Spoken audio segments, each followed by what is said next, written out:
अब मौजूद गुफ्तगू ये है कि बच्चों की तरबियत कैसे करनी चाहिए। तो ये तो दुनिया का मुश्किल तरीन सवाल है, इट्स वेरी डिफ़िकल्ट। उसकी वजह यह है कि कोई अगर ये मुझे पूछे कि इस पौधे की निगहदाश्त कैसे करनी चाहिए, तो शायद हम कोई कानून बता सकते हैं कि इस टाइम पर पानी देना चाहिए, इस टाइम पे गोडी देनी चाहिए, इस टाइम पे। लेकिन जो जितने उसूल इस पौधे की देखभाल के लिए और नश्व नुमा के लिए चाहिए ना, उसको आप करोड़ों से ज़रब दे दें तो उतनी एहतियात करनी पड़ेगी एक बच्चे की तरबियत के लिए।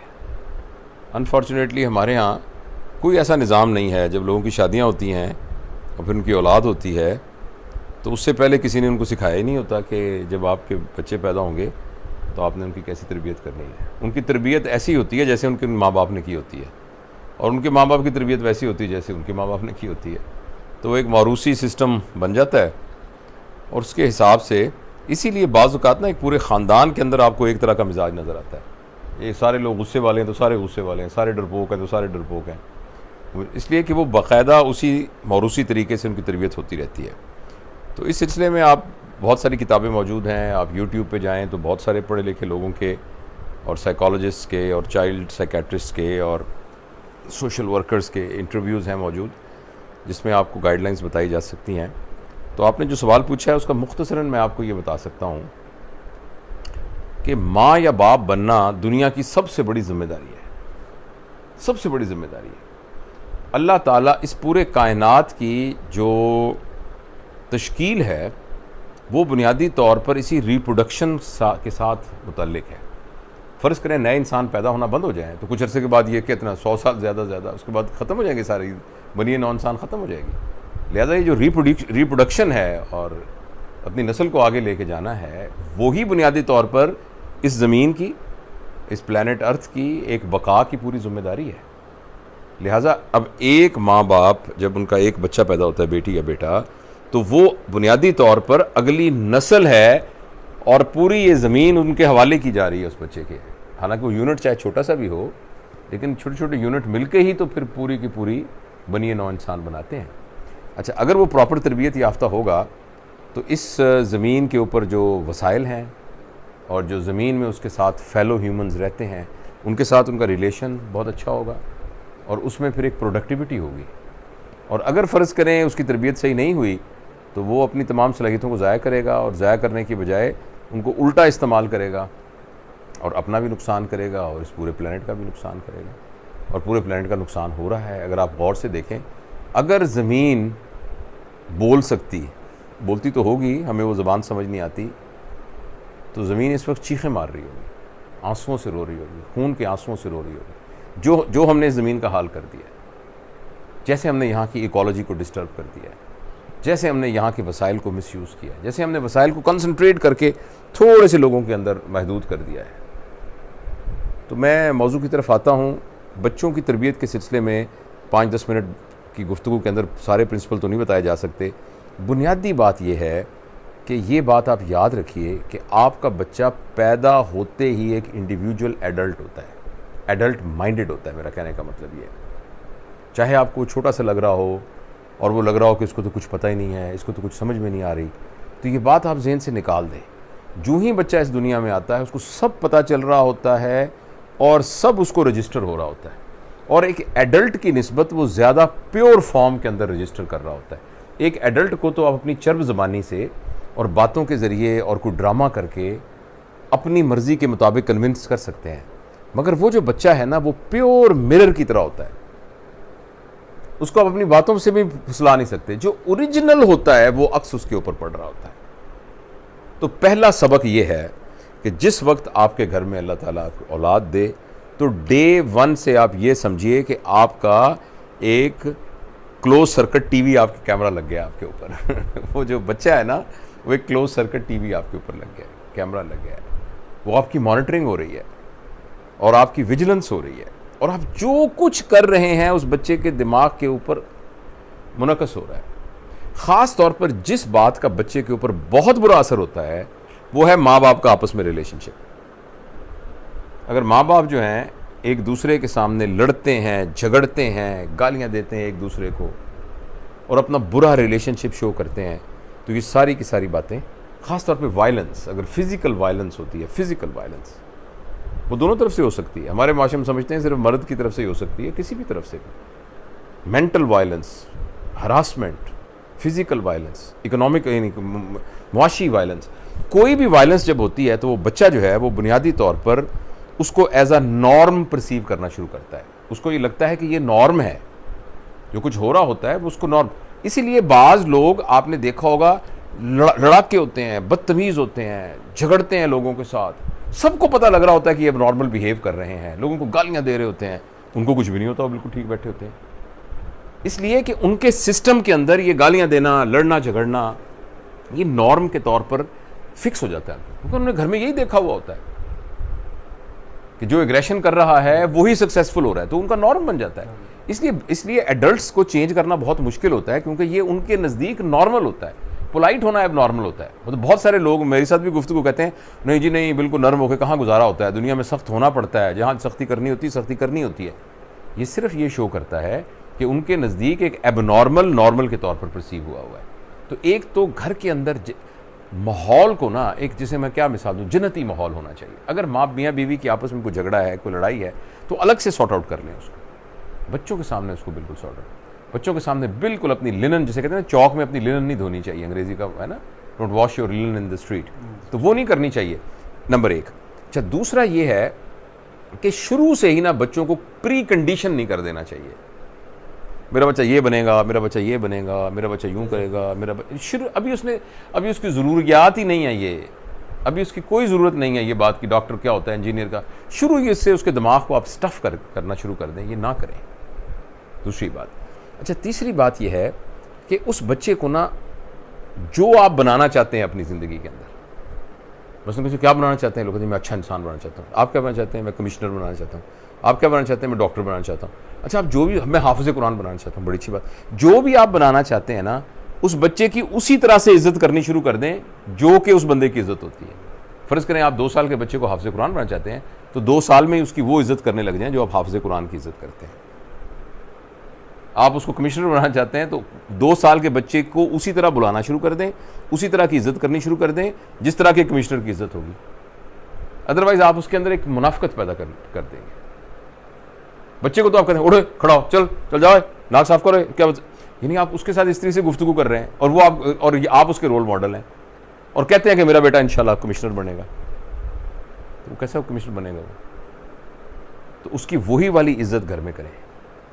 और चौथी अगली बात यह है कि बच्चे को ना एज एन एडल्ट ट्रीट करें, अपनी मर्जी को गैर ज़रूरी तौर पर उस पर मत ठोंसें।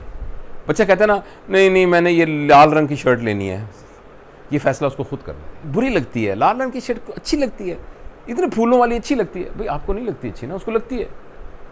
अच्छा, बिलफर्ज वो गलत तजुर्बा कर रहा है, वो जो कर रहा है वो गलत है, लेकिन सेफ है ना, कोई उसमें नुकसान तो नहीं हो रहा, तो उसको अपना तजर्बा खुद करने दें। अगर आपके ख्याल के अंदर लाल रंग की फुंदरों वाली शर्ट अच्छी नहीं होती तो ये बात उसको खुद सीखने दें।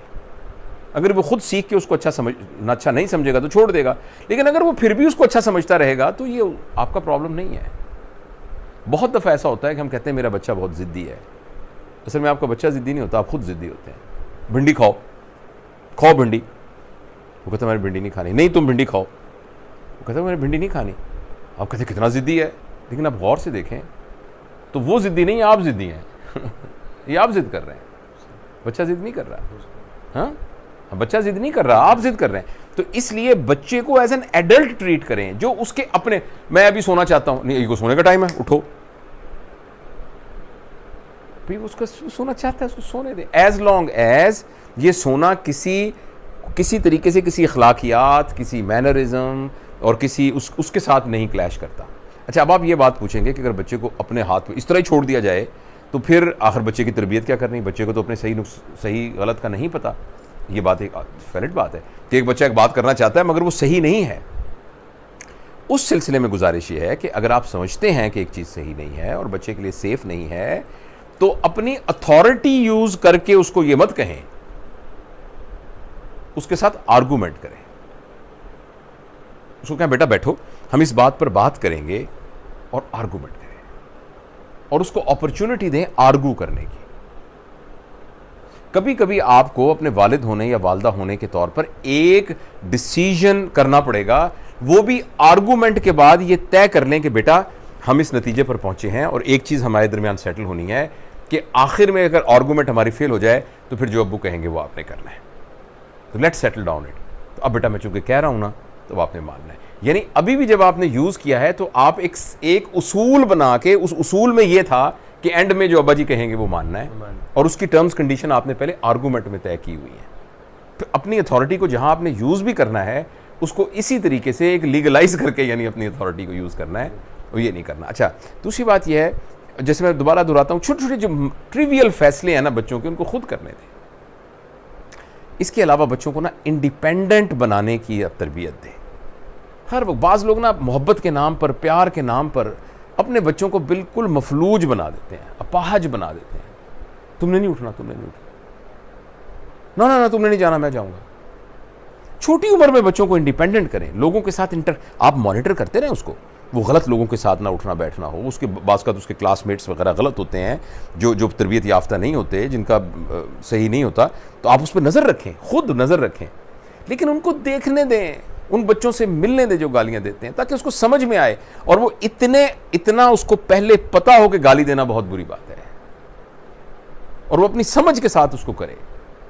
इसी तरीके से उसको खुद पैदल जाने दें, स्कूल वो खुद अकेला जाए, स्कूल से वो खुद आए। हाँ, उसको प्रोटेक्ट करने का पूरा आप इंतज़ाम करें, लेकिन उसको ना इंडिपेंडेंट, आप सौदा खरीदने जा रहे हैं, उसका मैं बेटा गाड़ी में बैठा हूँ या मैं जा रहा हूँ, तो जाओ तुम जाके सौदा ले आओ। उसको फैसले करने दें, लोगों के साथ डील करने दें, उसको इकोनॉमिक इंडिपेंडेंस जल्दी जल्दी देना शुरू कर दें। जो उसका डोमेन है, बेटा ये आपके पैसे हैं, इस महीने के कपड़े आपने खुद लेने हैं, हर चीज़ लेने। बेसिकली ये बहुत अहम नहीं है कि आपका बेटा किस डेजिग्नेशन पर या बेटी किस डेजिग्नेशन पर पहुंचती है। ये बात अहम है कि वो जिस भी डेजिग्नेशन में पहुंचता है या पहुंचती है, वो वहां लोगों के साथ वो कितना इंटेलिजेंटली उस पोजीशन को यूज कर सकता है।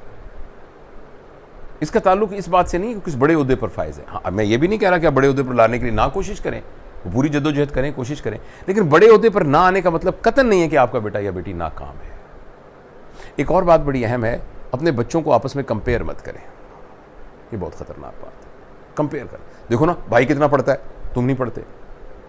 ये एक हिडन जेलसी बच्चों के अंदर डेवलप हो जाती है, जेलसी डेवलप हो जाती है बच्चों के अंदर, वो एक लव हेट रिलेशनशिप के अंदर चले जाते हैं। और बच्चों के बारे में आप हमेशा याद रखिए कि बच्चों की ग्रोथ के दौरान एक पीरियड ऐसा आता है कि जिसमें बच्चे ने आपकी नाफरमानी करनी ही करनी है। आपका मुझे पता नहीं, अपने बारे में बता सकता हूँ। बच्चों की ज़िंदगी में एक फ़ेज़ आती है जब वो थोड़ी सी चोरियाँ करता है, अम्मी के पैसे उठा लिए, अब्बू के पैसे उठा लिए, पता नहीं क्यों एक फ़ेज़ आती है। और एक फ़ेज़ आती है जिसमें जब वो अपनी इंडिपेंडेंट आइडेंटिटी बना रहा होता है, तो वो अपनी उस आइडेंटिटी की अथॉरिटी को साबित करने के लिए नाफरमानी करता है, और आपको पता होना चाहिए कि इसने करनी है नाफरमानी, और उस पर आपको नाराज़ नहीं होना चाहिए, इसने मेरा कहना नहीं माना। इस बात में उसकी टांगें नहीं तोड़नी है आपने, उसको थप्पड़ नहीं मारने। वो उस फेज़ के ऊपर है जब वो, जिस वक्त आपके बेटे या बेटी ने कहा कि अबू जो आप बात कह रहे हैं ना, मैं इस बात से इख्तलाफ करता हूँ, उस दिन आप लड्डू बांटें, धमाल डालें, आप खुश हों, आपका बेटा अपने पैरों पे खड़ा हो गया है, उसके अंदर इतनी करेज डेवलप हो गई है, इतनी करेज डेवलप हो गई है कि वो अपने फैसले खुद कर सकता है, आपके साथ आर्गू कर सकता है। बनिस्बत ये कहें जुर्रत कैसी हुई, हम तो अपने अब्बा के सामने आंख उठा के नहीं बात करते थे, हमारे अब्बा आते थे, हम सारे के सारे कहते थे अब्बा जी आ गए, अब सांस नहीं लेना। तो आप गलत मिसाल दे रहे हैं ना, आप मतलब फिर आपके ख़ानदान के अंदर गलत रवायात थी। हाँ, तो अब अपने बच्चों को क्यों रवायात की भेंट चढ़ाते हैं? जिस वक्त बच्चा आपके साथ आर्गू करने लग जाए, क्या देखें मेरी बात सुने, मैं आपको, हाँ उसको एक तहजीब आनी चाहिए, उसको ग्रुप डायनामिक्स का पता होना चाहिए, उसको पता होना चाहिए बड़े छोटे की क्या तमीज़ है, वो जो हमारी एक रवायात तहजीब है वो उसके अंदर रह के, लेकिन आपके साथ आर्गू करे, वो तो बहुत खुशी की बात है। अच्छा, जहाँ तक वो मैं कह रहा था ना कि वो आपकी नाफरमानी वाली बात, तो बहुत जो इंटेलिजेंट वालिदैन होते हैं ना, वो उनको पता होता है कि जो मैं कहूँगा ना इसने वो नहीं करना, इसे उल्टा करना है, तो वो उसको अपनी फेवर में इस्तेमाल करते हैं। वो कहते हैं बेटा बात सुनो, शाम को ना तुमने जाके ग्राउंड में ना खेलना नहीं है फुटबॉल, ये तुम्हें मैं कह रहा हूँ। आप देखिएगा बच्चा शाम को ना ग्राउंड में फुटबॉल खेलने जाएगा है ना। हाँ, उसे कहना देखो जो सालन पका है वो खाना, लेकिन ये ना हो कि तुम फ्रिज से निकाल के फ्रूट खाने शुरू कर दो। चॉकलेट वॉकलेट खा लो बेशक, मगर फ्रूट ना भी खाना, अब देखिएगा वो निकाल के फ्रूट खाना शुरू कर देगा। कभी आप ना किसी जगह जाएं तो एक दरवाजे पे लिखा हो, बराहे मेहरबानी इस दरवाजे को खोल के अंदर मत देखिए। आप में से कितने लोग हैं जो रेजिस्ट कर सकें इस बात को? कोई भी नहीं कर सकता। खोल के देखेंगे कुछ भी नहीं होगा अंदर लेकिन आप रेजिस्ट नहीं कर सकेंगे, तजस्सुस पैदा होगा। तो बच्चे के तजस्सुस को इंटेलिजेंटली इस्तेमाल करना चाहिए, बच्चे के अंदर तजस्सुस को इंटेलिजेंट इस्तेमाल करना चाहिए। तो लिहाजा आप उसको अगर पाबंदी भी लगानी है, खबरदार जो सिगरेट पी, खबरदार सिगरेट पी तो मैं टांगे तोड़ दूंगा, सिगरेट बहुत बुरी होती है, सिगरेट पी, आप करके देखें, आपको बच्चा सिगरेट पिएगा जरूर, एक दफ़ा तजुर्बा ज़रूर करेगा। दैट्स मीन कि हम बच्चे के मेंटल एटीट्यूड को पहले पढ़ें, हाँ, उसके मुताबिक एक्ट करें। मेंटल एटीट्यूड के बारे में बात यह है, एक चीज़ अपने बच्चों के बारे में याद रखिए, वैसे वो तो तमाम इंसानों के लिए वैसे ये बात उसूल है, काश हम ऐसा हो जाएं, वो ये है कि उनसे अनकंडीशनल मोहब्बत करें, शर्तें न लगाएं बच्चों के साथ। अगर तुम्हारे नंबर अच्छे आए ना तो पापा तुमसे बहुत प्यार करेंगे, पापा कारोबारी हैं कोई, पापा ने दुकान खोली हुई है मोहब्बत की, कि बिजनेस अच्छा हुआ तो फिर प्रॉफिट देंगे आपको, ये क्या बात हुई? You are a papa, you are a mama, do an unconditional love. बेटा तुम जैसे भी हो, हाँ मेरी बड़ी दिल करता है कि आप अच्छी तरह पढ़ें, उस पढ़ने के सिलसिले में अगर आपको कोई मेरी मदद की ज़रूरत है मैं हाजिर हूँ, और तुम बड़े भाई से सीखो, मैं तुम्हारे टीचर से बात करता हूँ, तुम्हें कोई प्रॉब्लम है तो मुझे बताओ, मैं तुम्हें प्रॉब्लम सॉल्व करता हूँ, मुझे बताओ मैं आपको गाइड करता हूँ। और बेटा देखो मैं तो आपसे रिक्वेस्ट करता हूँ कि आप जो ना थोड़ा सा रात को 2 घंटे ज़्यादा लगाओ, just do argument with them, convince him. देखिए सर, मैंने ये भी फील की है कि व्हेन यू हैव आपके तमाम कजन्स बच्चों के साथ इकट्ठे बैठे हुए हैं, and you suppose to ask your child, या ये देखो आपका कजन ये भी है, ये बहुत this is it's very dangerous, it's very dangerous. आप कंपेयर करें ना उस बात को, कंपेयर ना करें। आप बच्चे को कॉम्पिटिटर बनाएं ना, बच्चे को कोलैबोरेटर बनाएं। अगर वो compete करे ना तो वो अपने टारगेट्स को compete करे, अपने, उसको ये कहा जा सकता है देखो पिछले बार तुम्हारे बेटा 70 नंबर आए थे, मैं ये चाहता हूं कि इस बार तुम मेहनत करके 75 नंबर लो। ये नहीं कि देखो ना मलिक साहब के बेटे के 80 नंबर, तुम्हारे 85 क्यों है? वो कहेगा मलिक साहब ऐसी की तैसी मलिक साहब थी, उसके अंदर एक that's mean amongst your family members you can't do anything. No no no no, compare बिल्कुल नहीं करना चाहिए। और दूसरा अपने दिल को भी समझाना चाहिए कि भाई आप माज़अल्लाह को रब्बुल आलमीन नहीं है जी, आप उसके पालनहार नहीं है, वो अल्लाह उनका पालनहार है। और ज़िंदगी के अंदर जिस बंदे की बुनियान की दुकान है वो नाकाम आदमी नहीं है, जो मजदूरी कर रहा है वो नाकाम आदमी नहीं है, अपने डोमेन के अंदर वो कामयाब आदमी हो सकता है, आपसे ज़्यादा अच्छी ब्लिसफुल ज़िंदगी गुजार रहा हो, खुशी की ज़िंदगी गुजार, तो उसको एक ब्लिसफुल ज़िंदगी गुजारने की दीजिए। दूसरा मैं आपसे एक अर्ज़ करना चाहता हूँ कि हम ना लोगों को मिसालें देते हैं, फ़लाने जैसे बनो, फ़लाने जैसे बनो, फ़लाने जैसे बनो, तुम चचा की तरह बनो, तुम दादा की तरह बनो, तुम कायदे आज़म की तरह बनो, तुम अल्लामा इकबाल की तरह बनो। उन सब लोगों का एहतराम अपनी जगह पर है, लेकिन मैं आपको यकीन दिलाता हूँ कि अल्लाह ताला ने आपके बेटे को जो वो है ना वो बनने के लिए पैदा किया है, ना उसको कायदे आज़म बनने के लिए पैदा किया है, ना उसको अल्लामा इकबाल बनने के लिए पैदा किया है। जो वो है बेटा या बेटी, उसको वही बनने के लिए पैदा किया है, तो उसको वही बनने दें। जैसे अब एक पौधे में आप लगाएं, खजूर का जो ये दरख्त नज़र आ रहा है आपको, खजूर का दरख्त है ना, आप कहें यार अमरूद का दरख्त बनेगी, अमरूद का दरख्त किसी तरीके से पैमंद लगाएं, उसको बेलें लगाएं, पता नहीं क्या जो साइंटिफिक तरीका निकले उसके ऊपर उसका पोलन डालें, कुछ डालें, तो अमरूद का दरख्त तो वो कभी नहीं बनेगा। लेकिन एक बात और भी होगी कि वो खजूर का दरख्त भी नहीं बन सकेगा। हाँ, जो बनने के लिए आया था वो भी नहीं बन सकेगा। आपका बच्चा जो बनने के लिए आया उसको खुदा के लिए वो बनने दे, और उसी के अंदर ही उसकी खुशबू है। खजूर के दरख्त की खुशबू खजूर बनने के अंदर है, अमरूद के दरख्त की खुशबू, गुलाब के फूल की खुशबू गुलाब बनने में, मोतिये के फूल की खुशबू मोतिया बनने में। Sir one thing I want to say बता कि आजकल हमारे माशरे में बीइंग ए चाइल्ड, बच्चे जो हमारे जो मीडिया प्ले कर रहा है आजकल, इवन हमने जो फैसिलिटीज़ दी हुई हैं अपने बच्चों को in the form of mobiles, in the form of other things, in the form of computers, ये कितना बच्चों की लाइफ पे असरअंदाज हो रहा है? अच्छा, इस बात को हम ना किसी एक और गुफ्तगू में इंशाल्लाह वाज़े करेंगे, क्योंकि ये एक अलग से मौजू बन जाता है। लेकिन बेसिक प्रिंसिपल वही है कि बच्चों को आपने मेहनत का, मुशक्क़त का आदी बनाना है, उनको उनके पैरों पे खड़ा होना सिखाना है, अपना काम खुद करने का। ये जो है ना, ये जो सहूलतें हमने दी हुई हैं बहुत ज़्यादा, एज सच इसके अंदर कोई प्रॉब्लम नहीं है, अल्लाह ने आपको जो वसाइल दिए हैं तो आपने उनको सहूलतें दी हुई हैं। लेकिन आप ये याद रखिए कि बीइंग अ वालिदैन, आपके ज़ुम्मे ये है कि आपका बच्चा मुआशरे में एक इफ़ेक्टिव ह्यूमन बीइंग के तौर, इन्फ्लुएंशियल इफ़ेक्टिव ह्यूमन बीइंग के तौर पर जाए। उसके लिए जो उसको स्किल्स चाहिए उसकी अपॉर्चुनिटी आपने प्रोवाइड करनी है। मसलन देखिए, मैंने तो जो गलतियां अपने मेरे 4 बच्चे हैं, आप जानते हैं, तो अल्लाह का शुक्र है, बड़ा एहसान है, बहुत प्यारे बच्चे हैं, अल्लाह उनको ज़िंदगी दे, बहुत बहुत अच्छे बच्चे हैं, मैं बहुत अल्लाह का शुक्रगुजार हूँ। और मुझे, मैं अब सोचता हूँ, आपके साथ ये बातें तो कर रहा हूँ, मैं जो सोचता हूँ जो गलतियाँ मैंने उनकी तरबियत के दौरान मुझसे हुई, जो मुझे मालूम नहीं था, तो अगर मैं लाइफ को रीलिव करूँ ना, लाइफ को रीलिव करूँ जी जी, या अपने ग्रैंड चिल्ड्रन, अल्लाह मुझे उसके वो मौका है, तो मैं बेसिकली ये चाहूँगा कि उनको मैं ना एक ऐसी ज़िंदगी दूँ जिसमें वो मुशक्क़त को इंजॉय करते हुए तरबियत हासिल करें। मसलन जो बच्चे हैं ना, आपका जो बच्चा आपके साथ है, आप उसको साथ मिल के ना, तो अभी अब आपको पता है ना, अभी हमने मिल के झाड़ू दिया यहाँ, क्योंकि ये हमारा ज़रा रिक्रिएशन वाली जगह है, तो इसमें और होता नहीं है, घर की ख़वातीन भी यहाँ नहीं होती, तो या आती हैं मेरी वाइफ, तो फिर वो करती हैं, लेकिन हमारा उसूल ये है कि सबसे पहले आके हमने यहाँ झाड़ू देना है, और हमने आके पोछा, देखें वो डस्टर पड़ा हुआ है, पोछा मारा, अभी सारा के झाड़ू दिया। तो हम अपने बच्चों का, चलो बेटा आज हम घर साफ करते हैं, सारे मिलकर घर साफ करते हैं, अच्छा ऐसा करते हैं, और मेरे साथ आओ, आज हम कपड़े धोएंगे। अच्छा दूसरा, सब लोग ऐसा करो, खाना खा लिया ना, खाना खा लिया, शाबाश, अब आप ऐसा करें कि सारे लोग जो हैं वो अपनी अपनी प्लेटें खुद साफ करें। और दूसरा, कूड़ा सारे उठा, आम के छिलके जो ना सारे आपको हम खुद फेंक के आएंगे, ठीक है ना। अब ये है मुशक्कत वाली इंजॉयबल लाइफ मुशक्कत वाली मगर इंजॉयबल लाइफ। तो अच्छा, दूसरा आप ये कह रहे थे ना कि हमने चीज़ें दे दी हैं, मोबाइल ले दिया, पता है क्यों लेके दिया है? क्योंकि भाई साहब, आपने और मैंने सुबह निकलना होता है 8 बजे, और हमने पैसे कमाने होते हैं, और हमने 10 बजे रात को आना होता है, और 10 बजे आके भी हमने अपनी फाइलों पे काम करना होता है, और फिर हमने कहना, देखो तुम्हें गाड़ी लेके दी, तुम्हें शर्म नहीं आती, तुम्हें हमने मोबाइल लेके दिया, शर्म, तुम्हारी उम्र के बच्चों के पास मोटरसाइकिल भी नहीं है और तुम गाड़ी में फिर रहे हो, क्योंकि हमने उनके लिए इतनी मेहनत की और उन पर एहसान किया। लेकिन हम ये भूल गए कि हमने उनको अपना आप नहीं दिया। हाँ, जो गोद में बिठा के गले में रख के ना उसके साथ लतीफ़े सुनाने थे, वो नहीं सुनाए, जो उसकी कहानियों को सुनना था। शाम को, अब्बू हमारे क्लास में एक लड़का था, उसने ये कहा, फिर उसने ये कहा, फिर इससे उसकी तरबियत होनी थी, वो तो हमारे पास टाइम ही नहीं है।